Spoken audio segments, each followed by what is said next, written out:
Alright, well, that was a lot of fun. You know, that's what happens when we're a huge asshole, apparently. So let's begin the game again and actually not be dicks. Hello. All of his co-workers were gone. What could it mean? Stanley decided to go to the meeting room. Perhaps he had simply missed a memo. Yeah. Excuse me. When Stanley came to a set of 2 open doors, he entered the door on his left. Yes, he did. He knows exactly what he's doing. Almost as though he's done this 3 times now. Yet there was not a single person here either. Feeling a wave of disbelief, Stanley decided to go up to his boss's office. Coming to a staircase, Stanley walked upstairs to his boss's office. Yes, he did.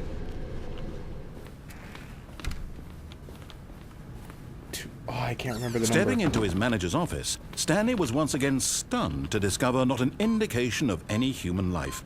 Shocked, unraveled, Stanley wondered in disbelief who orchestrated this. What dark secret was being held from him? What he could not have known was that the keypad behind the boss's desk guarded the terrible truth that his boss had been keeping from him.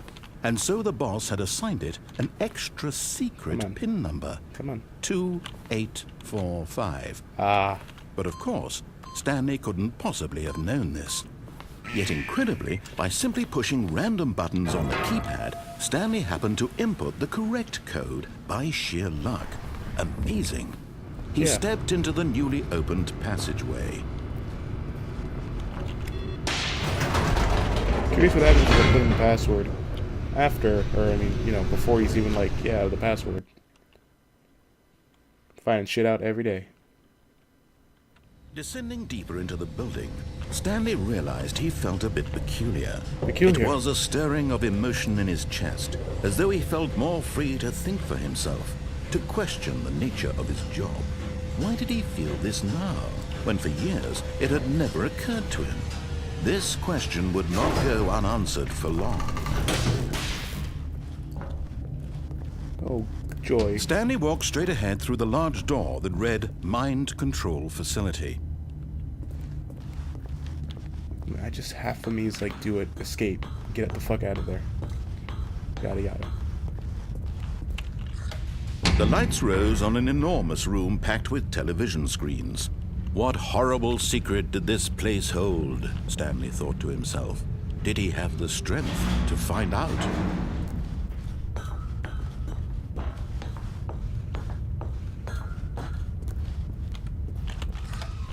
Now the monitors jumped to life, their true nature revealed. Each bore the number of an employee in the building, Stanley's co-workers. The lives of so many individuals reduced to images on a screen, and Stanley, one of them, eternally monitored in this place where freedom meant nothing.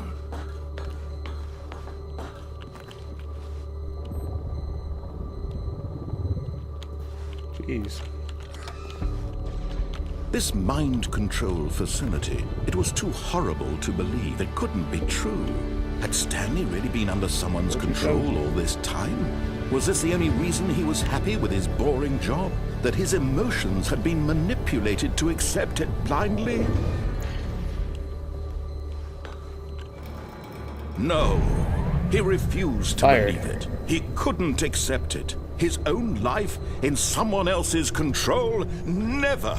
It was unthinkable, wasn't it? Was it even possible? Had he truly spent his entire life utterly blind to the world? But here was the proof, the heart of the operation. Controls labeled with emotions, happy or sad or content. Walking, eating, working, all of it monitored and commanded from this very place. And as the cold reality of his past began to sink in, Stanley decided that this machinery would never again exert its terrible power over another human life. For he would dismantle the controls once and for all. Whoa.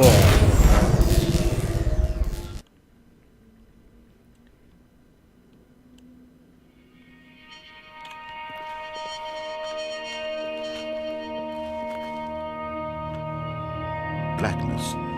and a rising chill of uncertainty. Is that blackness right there? Was it over? Oh. Yes. He had won. He had defeated the machine, unshackled himself from someone else's command. Freedom was mere moments away. And yet, even as the immense door slowly opened, Stanley reflected on how many puzzles still lay unsolved. Where had his co-workers gone? How had he been freed from the machine's grasp? What other mysteries did this strange building hold? But as sunlight streamed into the chamber, he realized none of this mattered to him, for it was not knowledge or even power that he had been seeking, but happiness. Perhaps his goal had not been to understand, but to let go. No longer would anyone tell him where to go, what to do, or how to feel. Whatever life he lives, it will be his. And that was all he needed to know. It was perhaps the only thing worth knowing. Stanley stepped through the open door.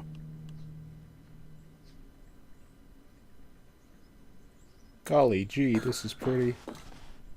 Stanley felt the cool breeze upon his skin, the feeling of liberation, the immense possibility of the new path before him. This was exactly the way, right now, that things were meant to happen.